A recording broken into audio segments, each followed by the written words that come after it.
And welcome back on our stage. Hello, Joke. It's a pleasure to welcome you on our virtual stage. Thanks very much for having me. So you work as a program developer in circularity in urban regions at the AMS Institute. Your primary aim is to advance the city circular economy, and to do this, you help translate scientific research into innovative solutions. Before joining AMS Institute, you worked as a researcher on inclusive urban planning and green jobs. You also worked on circular economy policy development at Circular Economy, where you have set up circular job initiatives devoted to promoting an inclusive and just circular economy. There's the question of being just and fair. A last intervention for today. Thank you for joining, Joke. You will be giving us the closing keynote. You will bring us beyond IT again to broaden our perspective, talk about shaping a better future for our society, circularity as a new model of economy. Yeah, absolutely. Once again, thanks so much for having me here and for that really wonderful introduction as well. I'm really here to bring the conversation back to beyond IT and kind of putting circular economy back in the bigger picture, and really what's the societal transition that we're going through. So this is me going into sharing my screen. There we go. And if all goes well, then you can see this presentation right now, and fantastic. So as I said, kind of putting again, opening up our looks, our visions at the end of this incredibly interesting day that was kind of focused on IT. And so now we're going to talk about a new model of economy, which is kind of implicitly been present in every single discussion during the day, but really focusing on why are we doing what we're doing, and not necessarily just reducing our environmental footprint and looking at the environmental impact of our industry, of our economy. And I like to start with a couple of pictures to really see why it is that we're doing what we're doing, and why it is acutely relevant. And so, as you can see, that next to the environmental issues that we're facing, next to the climate crisis that we're facing, there's also there's also a social crisis that we're facing, and that one is very, very broad. And of course, I'm not going to name the C word in this last session, but I think everybody knows what the picture on the left is referring towards, but really also kind of looking at the world of work, because as we want to go circular, we all have to ask ourselves, actually, how are we going to do that, both on a personal level, on an organizational level, and on a societal level? And there, the worker, the given of a worker, is an essential thing, and so that's why I added the second and the last picture. So the second and the fourth picture from the left is really, who are these people that are making this work? And so are we actually making sure that instead of only that environmental transition that we're going through, are we also doing this in a way that is societally justifiable? Are we actually creating something good for the people as well? And then, of course, the third picture from the left as well, I think everybody recognizes, is that the fact that we are standing in front of these crises, that we're facing them, is also very much recognized in the policy world. And the third picture is a picture of the new European Commission that has, of course, issued not only the Corona Recovery funds, which are directed at a greener, more inclusive economy, but also the famous or the infamous, I should say, EU Green Deal. And so, really, what I'd like to do is connecting those two challenges that we're facing. It's not only an environmental one, but it's definitely also a social one. So let's take a step back. And think about what constitutes circularity, what constitutes a circular economy. And then this is a fairly simplified image of what we see as the economy today, where we kind of start on the left with sourcing things. We kind of simplified way, we take them from the earth and then we process them into certain elements that we're able to put on the market, to sell and use. And at the end, we stop using them. And that's when a certain object or certain things kind of lose all of their value. And so in our current economic thinking, actually what happens after the use phase, doesn't matter, because economic value is what's built along all the way from the left to the right up until that use phase. And with the circular economy, again, in a very simplified way, what we're doing, or what we're saying, is actually what happens after the use phase is very relevant, because our resources are not finite, and us keeping using them in the way that we do does not remain without lasting impact on the environment and therefore on human life. So what we're saying is, actually, after using things, we need to keep them in use. We need to reuse them. And we don't only need to recycle them, which is the kind of the broadest circle that you can see on this screen, but actually we need to try to maintain as much value as we possibly can in order to kind of maintain the embedded footprint, the embedded impact of what we use as much as possible. So this is taking a step back. This is in a very simplified way what we want to achieve with a circular economy. And then once we try to project that on our actual economy, on our actual industry and society, we start seeing actually how much of a complex challenge this has become. We've talked about refurbishment, we've talked about reusing, we've talked about recycling, modular design, business models, etc. And so those are all the elements that will have to come in order to make this fairly simple diagram into a reality. And so what we like to do is looking at some of the core things that need to happen, and then some of the things that need to happen in order to support those core things from happening. And core things from happening are all about reuse, lifetime extension, and using renewable resources. So looking at the physical objects that move through our economy and making sure that they keep moving through that same economy for as long as possible. Now, this is kind of straightforward to organize on a small scale. It is far from the straightforward on a large scale. And so that's why we need those supporting elements in terms of collaboration, in terms of new business models that incentivize certain behavior, in terms of using design principles that will allow for us to reuse those objects. And then, of course, there's sharing knowledge, there's the smart use of digital technology. So those are really the strategies that we apply in order to make this circular economy happen. Now, in my introduction, I said that I was going to look more on the social side of things, and so that's what I'd like to do with this slide. And quite often, what happens when we say we look at the social impact of the circular economy, what we actually mean is we're going to look at the employment effects of the circular economy. So there's many studies that have been done that look at actually how much jobs is the circular economy going to create. We've seen it in Belgium before, and Belgium is absolutely not alone in that. The mantra of jobs, jobs, jobs, probably well known to the audience here. It's a very, very attractive argument for governments to sell, between brackets, the circular economy. And so we've seen that actually, on average, the transition to a more circular economy will result in an increase in jobs, will be a job creating transition. Now, that increase is sometimes overused. I do want to put that in its context. It's sometimes overused in the sense that this is not the transition that will create mass jobs. But what we can say is that it does have a positive net employment effect. That is very important.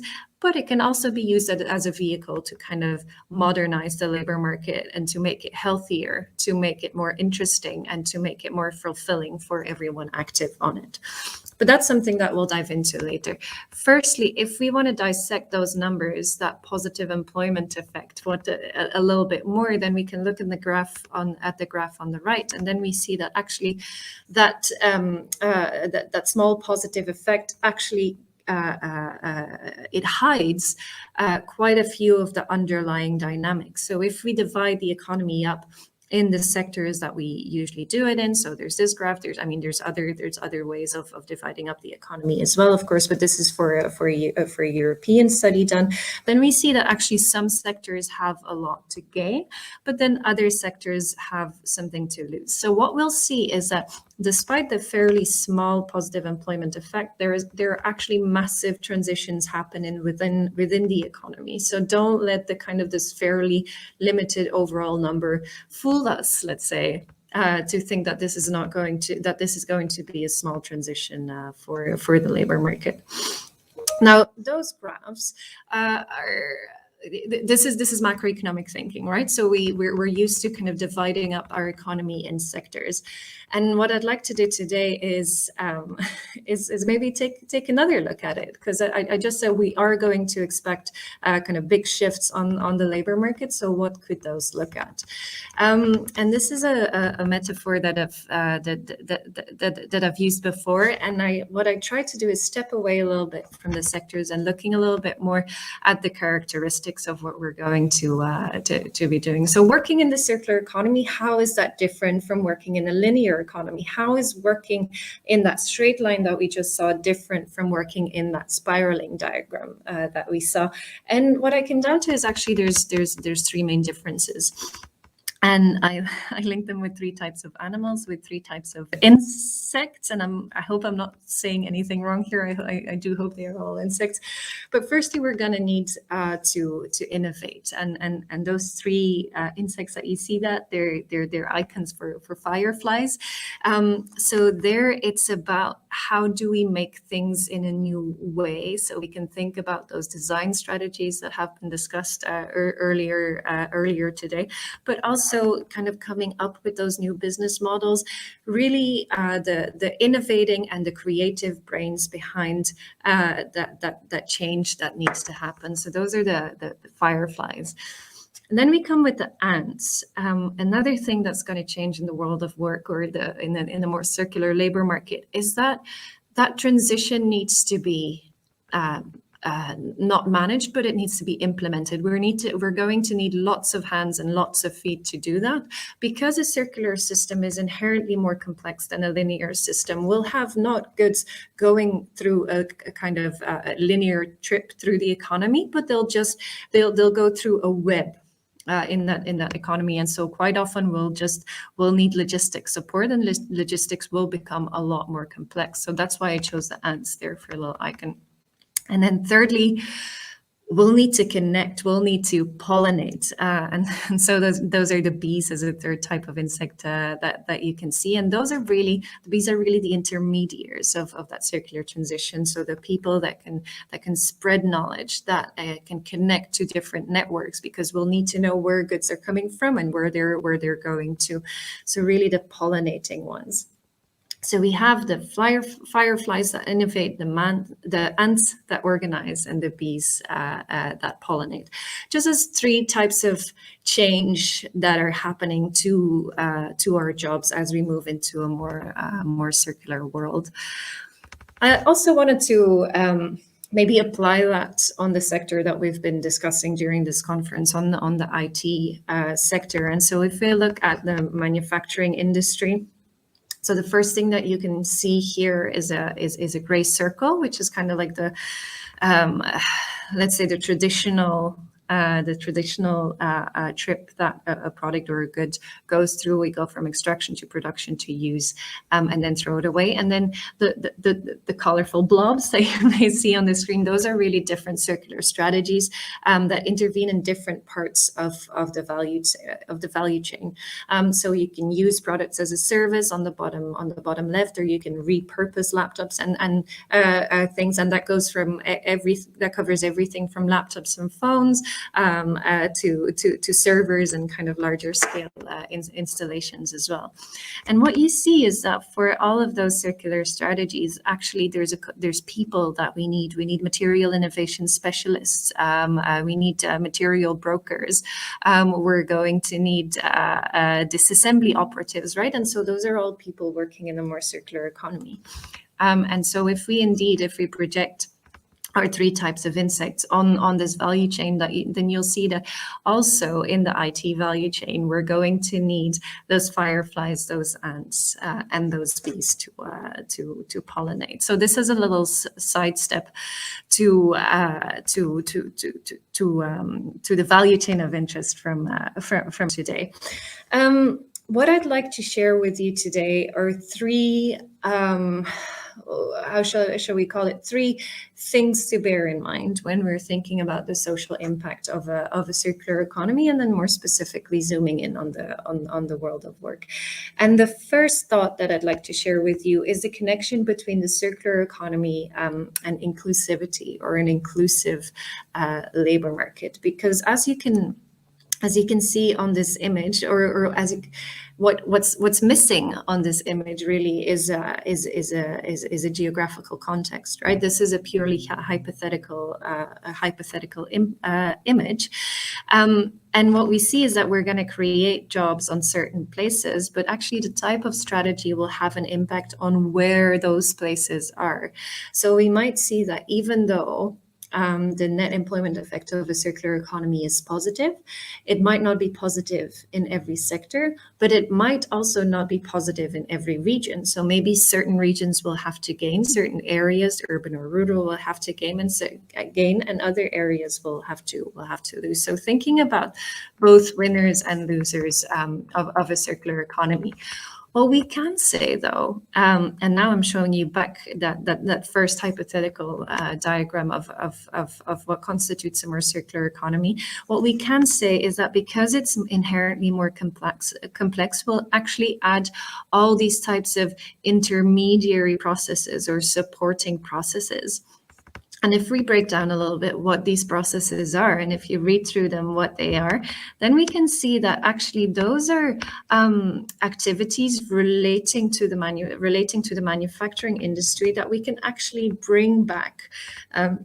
That we can actually bring back to these regions. And so this is a process that has been named reshoring.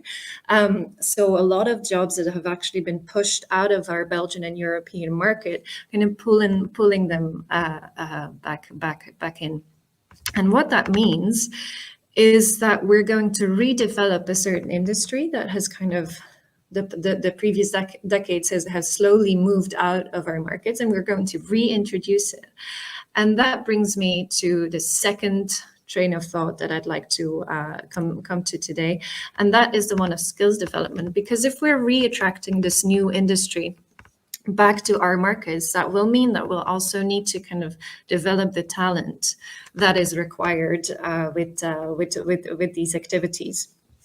And one thing that's interesting to share about that is that a current dynamic that we see in the labor market, we see it in Belgium as well, is what we call the hollowing out of the labor market. And so that means that actually the mid-skilled jobs, so if we say we have low, mid, and high-skilled jobs, is that we're actually starting to lose the mid-skilled jobs. And those are the more the manual labor, but the craftsman labor. So that requires a certain level of technical ability.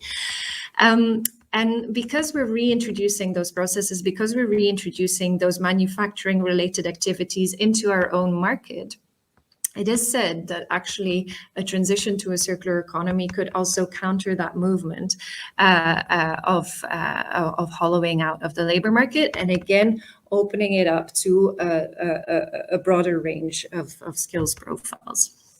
Now the question is, how can we actually realize that? Because we don't only need to create those employment opportunities, but we also need to make on the kind of the demand side, but we need to make sure that on the supply side, that we also develop the right talent.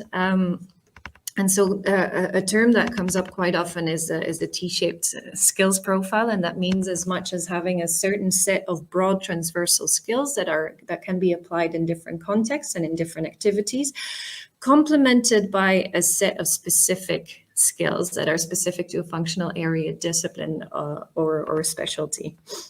And what that means for talent development is that on the one hand, we're going to need a structural integration of circular skills across all education, across all training, and across all lifelong learning. I used the word circular skills, and I clarified it on the slide as well. That is not necessarily a separate concept. It's very much related to the green and the digital transition as well. So bear in mind that when we're talking about the skills needs for a circular economy, it is actually useful to not pull that apart from the other big transitions that our society is going through. Now, one of the things that we know for sure in the circular transition is that we're not always sure what's going to happen. And that's why one of the most important transversal skills to equip our workers with is that of adaptive learning. The skill of acquiring new skills, that's adaptive learning, and that should be a consistent part of that upper layer of the T-shaped skills profile. Now, at the same time, something that happens, and especially with this audience coming from an IT and a tech background, you know very well that innovations, they ensue one another extremely fast. And our education system is not equipped to kind of keep up with that. So we'll need to find a way to innovate our education system that we can develop those specific skills, but in a timely manner. Now, changing curricula is a matter of years, but quite often a new technology ensues the previous one in much less time than that. So how actually can education stay up to date with the technological developments in the field? And then you can start thinking of hybrid learning spaces where indeed education is much more closely connected to the industry. And then another metaphor that I've indeed used before is then really looking at talent the way we look at a tree, for example. And then if we start, so I think we all know that the circles in this cross section of a tree, they represent the years, because they how shall I call it? The consistency of the wood changes based on the conditions that it's going through. So whether there's more or less light, more or less heat or warmth, and more or less humidity and water. And so that's what shows actually the season. So we'll see a difference between winter and summer in these tree barks. And what I'd like to kind of compare this with is that this could also be kind of the pathway that our talent goes through.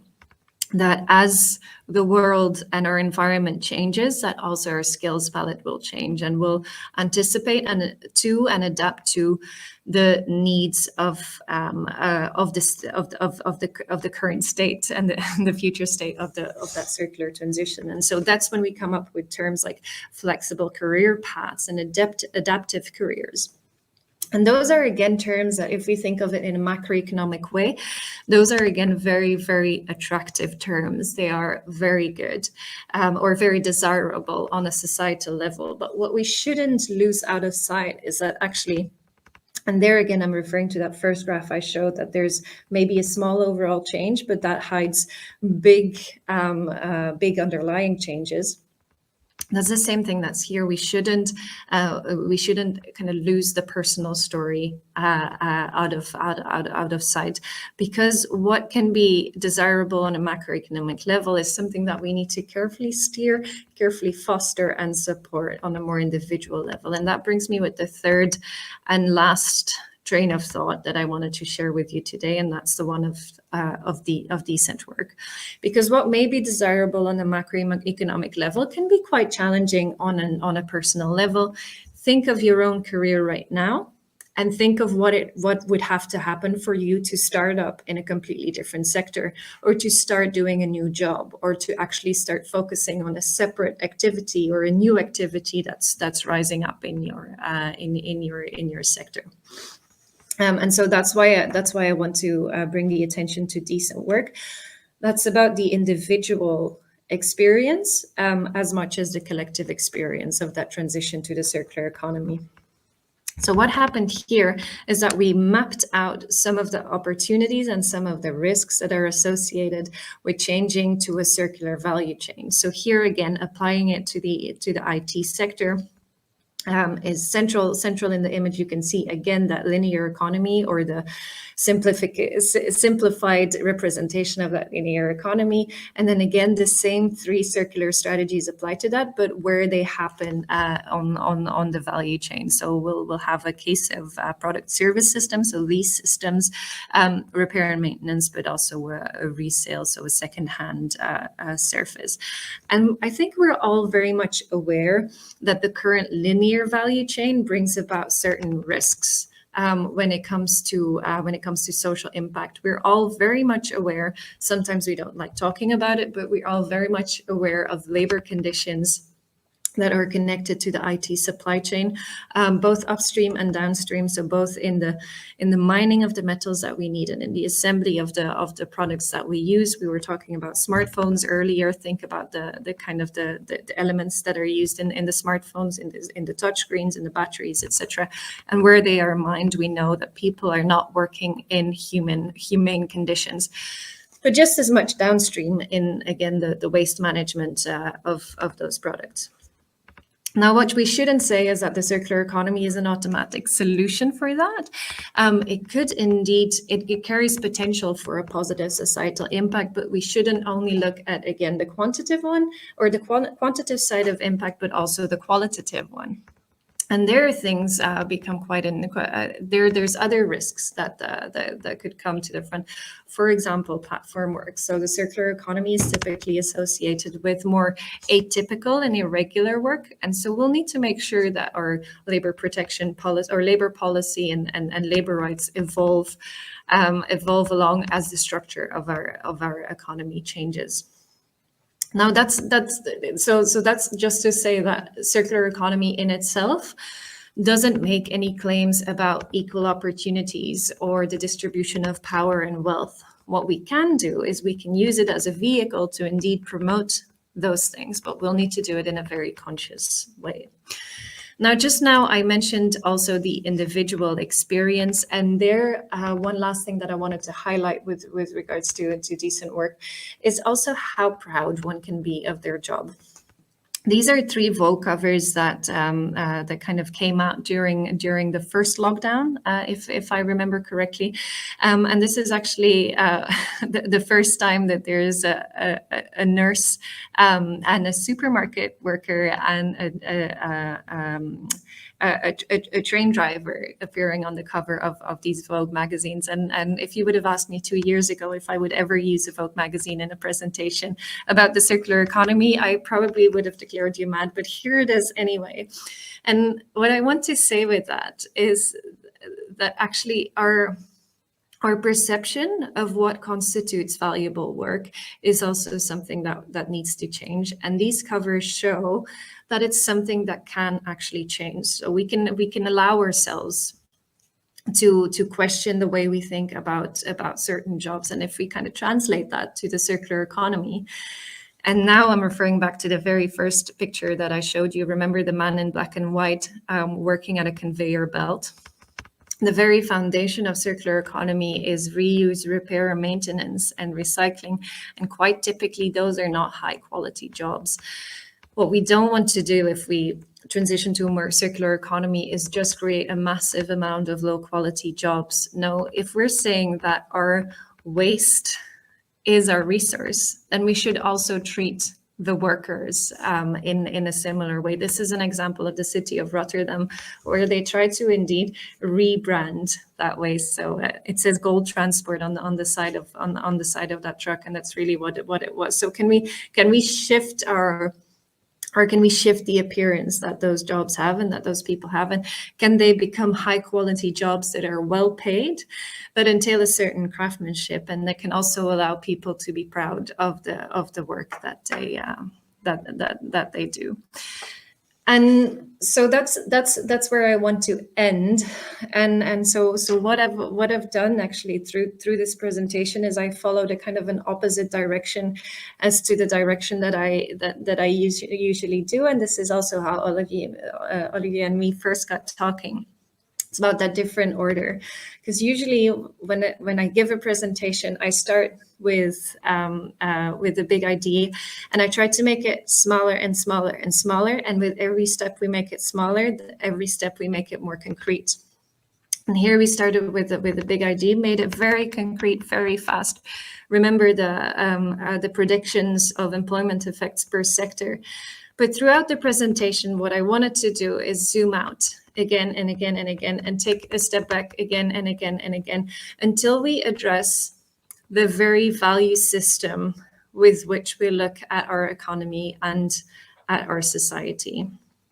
And so that's what I would like to end the presentation with, is really saying that we are all developing countries now, in the sense that circular economy is about environment and resources as much as it is about people.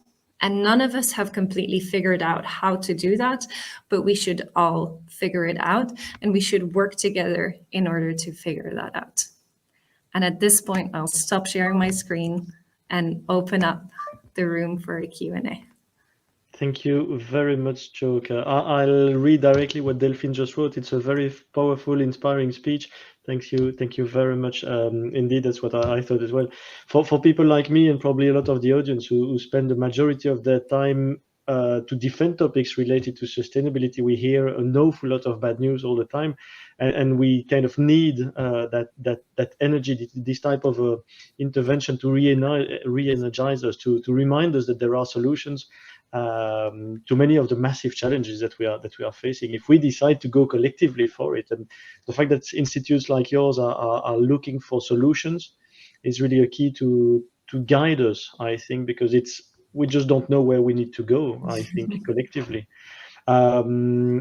There was one point that I saw in the chat, a question about awareness. Before you can initiate a change, creating awareness is key. There was a question, what's your take on that matter? And I would add to that you've shown the impact of the Vogue magazine, the gold transport. How would you recommend that we foster awareness? Are there messages that are clearly counterproductive, and are the messages that are more effective from your experience and your research?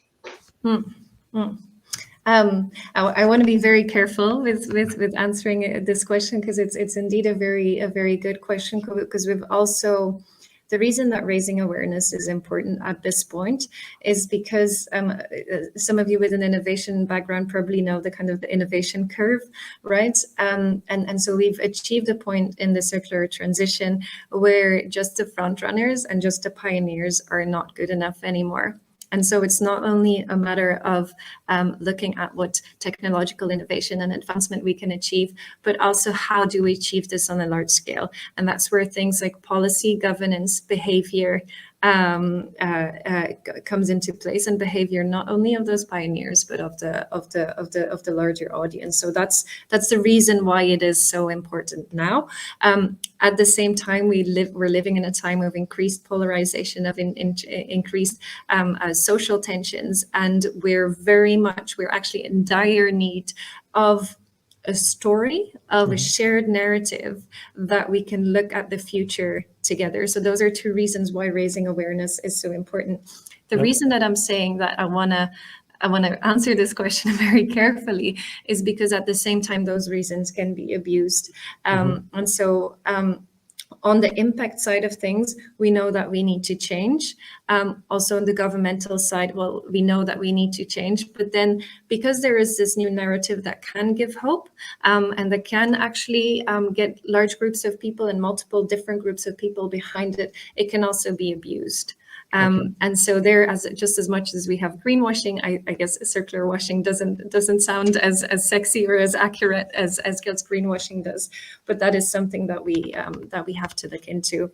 What I tried to stress in my presentation, and I think that's the main answer that I'd like to give to that question, is that circular transition, it's very tempting to make it a technical thing, a technocratic thing, but make it into that bigger story, make it into that societal transition, that human transition that we need to go through, because that's the only way of actually realizing it. because of the things I just said. But that's also the only way of making sure that it happens in a way that is actually desirable and doesn't only steer to that one single KPI that we all have our eyes on, but actually on the broader image that we're trying to achieve. Okay, thank you. Very, very detailed answer. There was a question this morning when the first topic was about mining and extraction and metals, minerals, etc. And someone asked if there were, like we have climato-septics, are there mino-septics? I would ask the same. Are there circular-septics? I think there definitely are, and it's also healthy to have that in a society. I think all of us should keep an open mind, and most of all allow ourselves to be critical towards ourselves, allow ourselves to be in a vulnerable position. We haven't arrived at a point yet where anyone has a model for a perfect economy or a model for a perfect society. So I would actually encourage there to be a movement that is skeptical. Skeptical is a different word. That is skeptical about the circular economy, because that encourages a healthy debate. At the same time, and again, here I am with my nuance, right? It's good to have the skeptical movement because that keeps us in the right track. It makes sure that we actually cover all the steps that we need to cover. And the moment that we steer into a direction where actually the only thing that we want to achieve is make sure that there's no resource depletion and reduce carbon or greenhouse gas emissions, then we'll have the social movements, and we've seen it. The Gilets jaunes, we've seen how there can be uprisings, how there can be social unrest and protest against a certain environmental movements, and that forces us to also bring in the social perspective in the circular transition. So I would encourage us there to be a movement that is skeptical, just as long as there is as the movement doesn't say nothing better than the current state is possible. That is one answer that is, in my view, unacceptable. Yeah. And one of the problems we see is that very often, like for fake news and all the different kind of movement of skepticism, there's you only need a few very active people and many bots, and that kind of information takes much more space on the social media than, I would say, I can't say the truth, but at least the scientific view, the common scientific view about the key actions that we need to take. That's really one of the problems that I see with the skepticism. It's the way it's overused by a few people. It's only a minority. Yeah. And the messiness and the complexity of reality, just it doesn't fit in, what is it, 122 characters or 244? I don't know how many we have now, but it just doesn't fit. And so also encourage everyone to keep with that open mind, keep learning and keep learning about new perspectives. I may as well be missing perspectives, and I'd be very keen to learn about them to make sure that we keep moving in the right direction.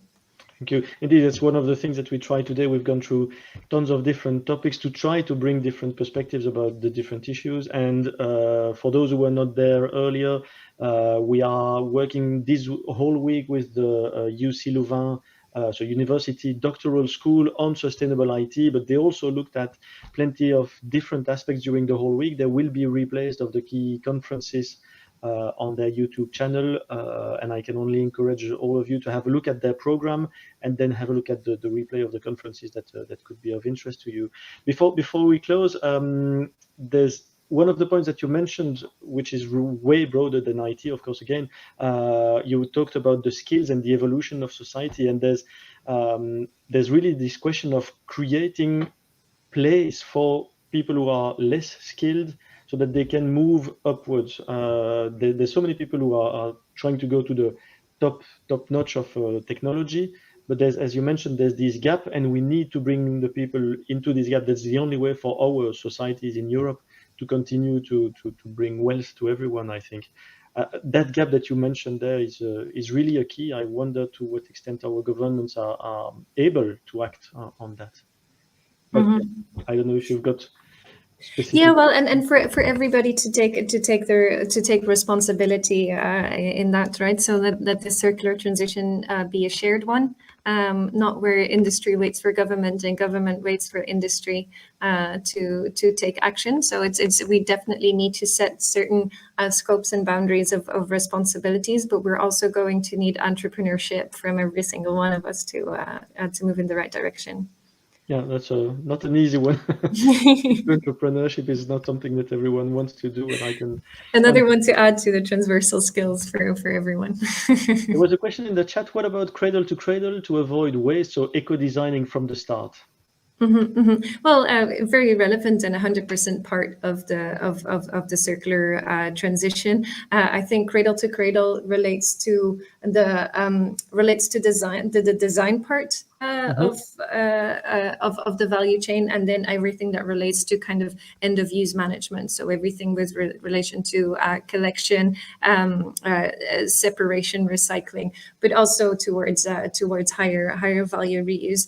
And so I think the circular economy as a school of thought is really continuation, builds on what we know from cradle to cradle, and tries to take an even bigger picture in mind, to also then question actually, how does cradle to cradle create economic value? What is economic value? And so that's where the whole the business models come into place, right? So I do think that cradle to cradle is an essential part, not necessarily it's also a predecessor, but at the same time an essential part of that circular economy. We see that the governments are starting to try to push, and also Europe through various ways, etc. They are trying to start to push for more eco-design. Are there recommendations from your institute or from others that you see more effective or less? And for example, I don't know, taxation to help certain paths and avoid certain paths, or what are the key actions that governments can take, do you think? Well, yeah, there's maybe on the hard regulation side of things. There's in order to stimulate, because an eco design directive is a piece of hard regulation. But in order to stimulate that, there's of course there's taxes and there's producer responsibility. So both a tax shift and EPR, extended producer responsibility, are kind of the harder instruments that can steer towards this. But increasingly, we're also hearing that knowing what circularity even means, and as we've known from today and from the rest of the week, that's not necessarily an easy question to answer, but knowing what circularity means helps a lot. And so that then comes down to having a shared narrative, a shared strategy. What is that dot on the horizon that we're working towards? And how does that then translate to my sector and to my job? So if we actually have people working in a product design department, not everyone is equipped with the right LCAs, with the right life cycle analyses and data on what the different options are. So if we want to make that very concrete as well, then it's also on a company level assessing what are the different choices that we have. Should we go for recycling? Should we go for reuse? Should we go for a combination of those things? Usually I also add the option of renewable materials, but considering that we're on an IT conference, this is maybe a rather limited option. Therefore, my knowledge is not, or my expertise is not specialized enough for that in this sector. But knowing what the impact is of these different options, and so for everyone on the floor to actually know within the scope of their responsibility how they could act properly, or how they should act properly, because there is a wish with a lot of people, but then what's actually the right thing to do, because there's so many paths towards circularity. So going from that big image shared dot on the horizon, agreeing that's where we're going, and then translating that down to your sector, to your job, to your activities and your tasks. Yeah, in the case of IT, because of course it's a IT audience, or at least the people around IT in companies that we have today. One of the things that I saw is that actually there's a way to translate sustainable IT good practices and principles, etc., from a CSR strategy into objectives of the different teams. And for some of them, we know that a big chunk of the impact comes from the equipment themselves. So of course, for the people handling the equipment and managing the equipment, the objectives may be clearer from the start, also for the people purchasing equipment, etc., but also for the people creating software. as well as product managers, marketing, etc. All the guys who are guys and girls, of course, who are defining what the software engineers will need to develop. Because IT does not decide on what will be developed. They can influence, but there's only so much that they can say. So everyone asking something to IT, they need to be made aware of the impact of what they are doing, including potentially the impact on equipment and therefore circularity. So the question of involving everyone and getting your type of intervention also in IT talks, I think is really important, and trying to enlarge the view that everyone understands that they've got something to do. There's always a chain linking everything back to the equipment.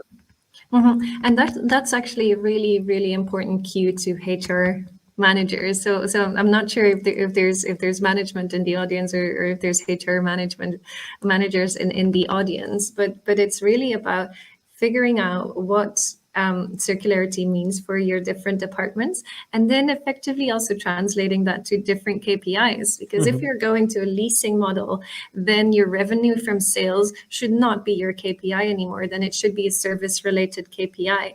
And so in that sense, for every department, translating that in those KPIs, because quite often the department itself knows better what circularity means for their department than maybe the management does. So in conversation with that department, what should then be the thing that you're striving towards, because that's also something that's going to need to change on a company level.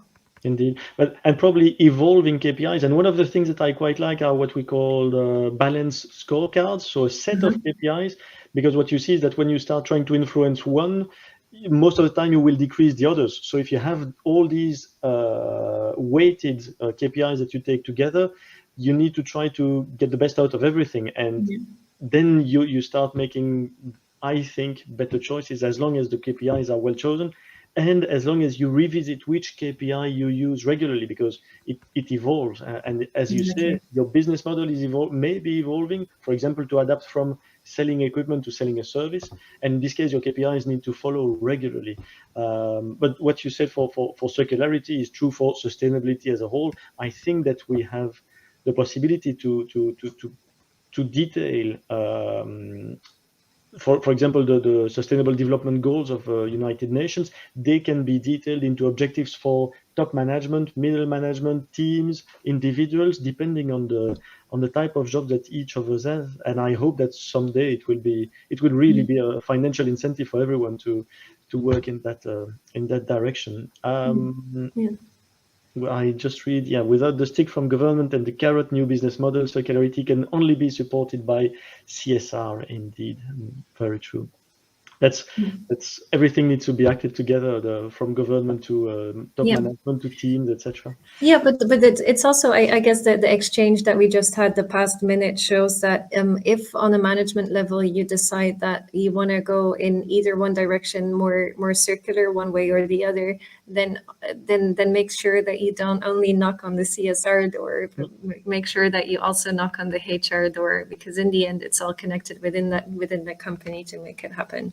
Indeed. For those listening, if you want to have ideas about how to translate, at least in IT, what we identified as sustainable development goals, for example, into objectives, don't hesitate to contact our association in Belgium, France, and Switzerland.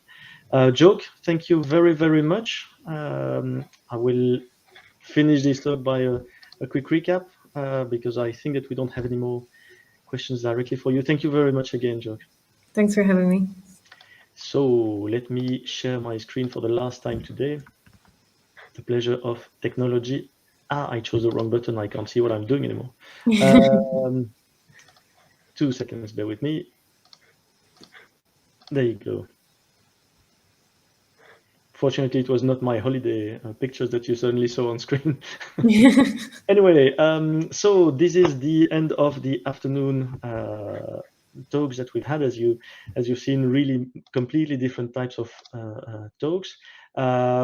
We've talked about extractivism and mining this morning, data and its impact. We've talked about eco-design of IT solution. In the afternoon, we talked about inclusivity, accessibility, about IT for green, technical solutions for energy transition, sustainable IT strategy implementation in large organizations, the panel debate, I will very soon know, I guess, from my president of the board what he thought about that discussion, as he was part of it. Then we had the discussion about CSR and refurbishment of IT with Geoffroy. And then finally with Joe, now we talked about circularity. So a day full of information, great speakers. I'm really happy with what we've done today. I hope that you found it as interesting as I did. You probably will want to see again some of the presentations, so we will make sure that as much as possible of the replays will be made available. I hope that we didn't have any technical issue in the recording. I want to thank again all the speakers, but also all of you, because I see that there's still many people present in the room. So very, very big thank you for everyone in the audience for your time today. It's been a privilege to welcome you all. Thank you. See you soon, and bye-bye.